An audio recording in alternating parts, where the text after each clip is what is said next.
Hello and welcome to part 3 of our Russia 2018 preview, where today we're going to be looking at the players to watch in Group D. I'm Tom, you may recognise me from the FM show, and I'm joined once again by Steve from Scout Football. How you doing, Steve? Very well, thank you. Good stuff. But before we go and preview those players that we think are going to really have an impact in Group D, we thought we'd better tell you about Football Manager 2018, all versions of which, that's Touch, Mobile, the Switch version of Touch, FM on PC, they're available on sale now for up to 66% off. So however you want to play FM, you can go and grab it now at a discounted price, and what better time to do so. And we've also got a series of giveaways going on at the moment on the Football Manager Instagram, so get yourself over there to check out Instagram stories where you can see plenty of prizes that we're giving away over the coming days and weeks, so we have plenty of chances to win. But what better time to get straight into the action and dip into the players that we think are going to have a big impact in Group D. So we're going to kick things off by looking at Nicolas Tagliafico, a name I'm sure will be familiar to many of you out there. He's been something of an FM wonderkid in the last couple of years, and you often see people try and snap him up before one of the bigger clubs get in there first. And there's every chance that at this year's tournament he could make that same impact on the international stage. Yeah, it took him a while to move out of South America, and he's moved to Europe, moved to Holland, and had a really good back end of the season there, and it's put him into the starting reckoning for his country. Yeah.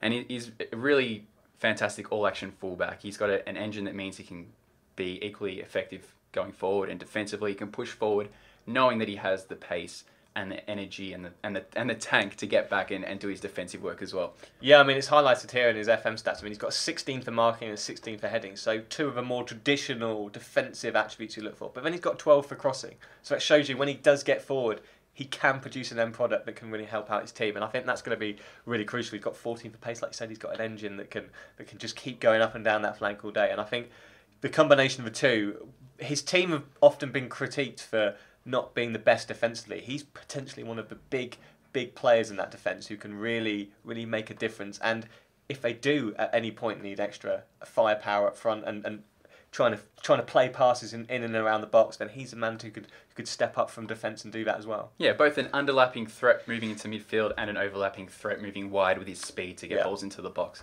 Yeah, I think he could be a massive player for his nation at this tournament. So let's go on to talk about one of his teammates now, and that's Giovanni Lo Porto, someone who I think again is familiar to many FM fans out there. Certainly a wonder kid for the past couple of years, like Tagliafico, and someone who's now proving that on the world stage as well at his club. He's someone who has looking like he's secured a starting place for his team, which, given the amount of talent in that team, is no mean feat at all, and that says a lot about the talent at this young man's disposal. Yeah, but he's played a lot of impressive games at club level and been very important at club level this season, so it's not a massive surprise.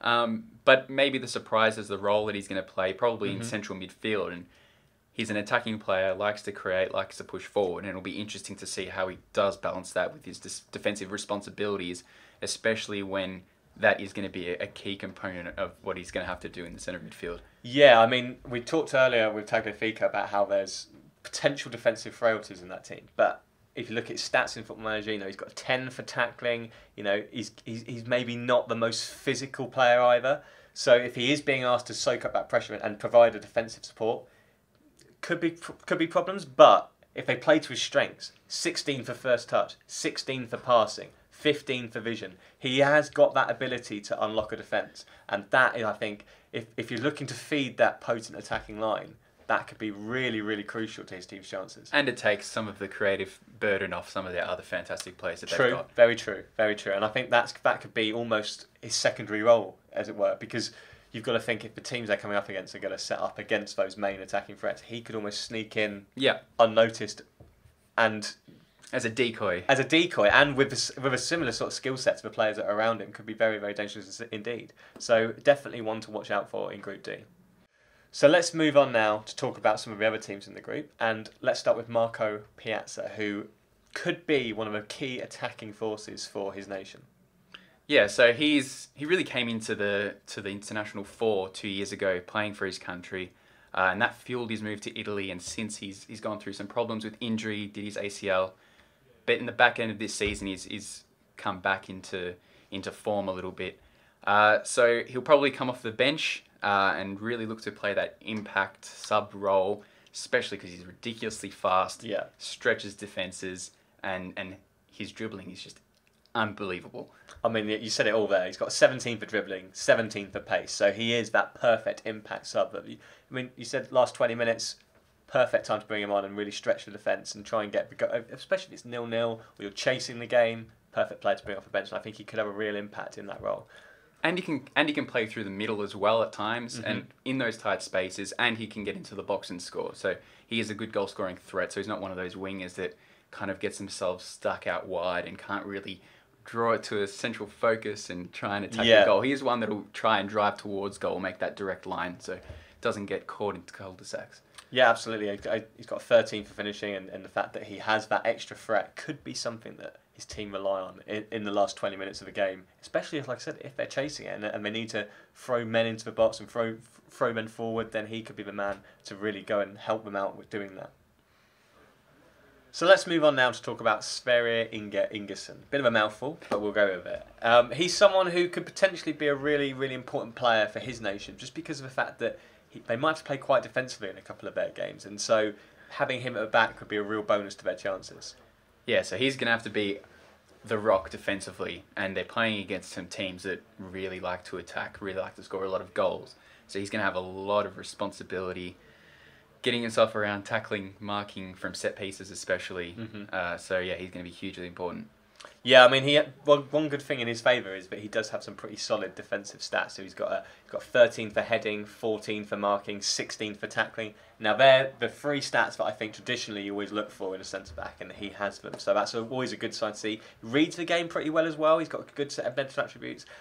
He's got a decent set of physical attributes as well. So plenty going on for him, and can really help his team out. And he's not going to be tasked with any creative ball playing duties out of defence. They're probably going to be looking to lump it long and leave some pressure. Yeah, definitely. I think that's going to be, it's going to be a proper old school performance from him. Although he does have an 11 for dribbling, so if called upon, he could potentially do something special. Drive through midfield. So moving on there from Piazza, let's go on to talk about one of his teammates, and that is Simi Vishalko, who has been something of a stalwart, certainly in Football Manager, for many years. He was always a bit of a wonder kid who people tried to go out and sign. And he's going to be tasked, I think, with a more defensive role for his nation. But I mean, with the amount of attacking talent in midfield, that's something that is no mean feat at all. Yeah, he's been really solid defensively ever since he started coming up through the ranks in Italy. And at club level now in Spain, he still plays that similar type of role. He's really, really defensively reliable and responsible. Gets forward when he can and can cross the ball effectively, especially since his country has some big men up front that he's got a chance to aim at.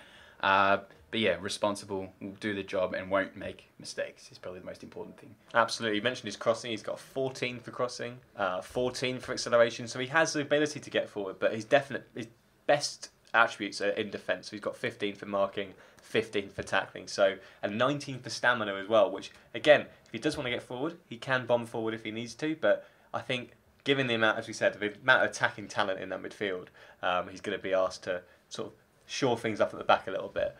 But if they are playing, they expect to play a 4-3-3. So there's every chance that, if they are chasing the game, he could nip overlap. In on the overlap. Try and score his first international goal. Yeah, 34 caps. Could be the time to shine for Vishalko. But I mean, they're one of the I think they're probably second favourites to go through in that group. So hopefully he'll be able to build up a little bit of confidence in the group stage and then progress into the second round, maybe even quarterfinals after that. Who knows? And where they might have to come out and attack a bit more and show a little bit of something else to beat some better opponents. Yeah, I mean, there's a lot expected of them as well. I mean, with that sort of level of talent in certainly midfield, and they've got some good strikers as well. So he's going to have a lot expected of him to try and make sure that they're not conceding needless goals when they're playing those important fixtures, particularly later on in the tournament. So let's move on finally to talk about William Troost Ekong. Now, we talked about how defence could be one of the big talking points in this group. There's a lot of attacking talent in this group, and defence, keeping a clean sheet is going to be one of the hardest aspects of play in this group, because he's going to be playing at the heart of defence, but he's also going to be up against some very, very capable strikers and big strikers as well. Yeah, so a lot of evenly matched teams in this group. So I think a fair few of the games are going to be open. A lot of the teams also really like to attack. Yeah, he's going to be tasked with some big target men up front that he's going to have to deal with. Physical players. Yeah, he's going to have to try hard to mark, especially from set pieces. And his country haven't always dealt with that kind of thing very well. Yeah. So yeah, it's going to be really important that he can hold up in defence and deal with those type of players. I mean, you look at the attributes here. He's certainly got the height for it, 191 centimetres, so well over 6 foot. So he's hopefully going to be able to stack up against those tall strikers. He's got good physical attributes, so hopefully he'll be able to exert himself across the pitch when he needs to. Good reading of the game, his anticipation's 15, and heading and marking at 40. So it suggests that he's going to have the necessary skill set to deal with those players. But it's just, his team could find themselves overwhelmed, so he's got to really step up. And also keeping himself out of the book, trying to mark some of those bigger players could be important as well. Very true. If he can do that, and he can soak up a bit of pressure and relieve some of the tension on the defence, then hopefully they can spring forward and grab a goal at the right end of the pitch for them as well. But that does it for this episode of the FM Russia 2018 preview. We hope you enjoyed it. There's some big names there for you to watch out for over the coming days.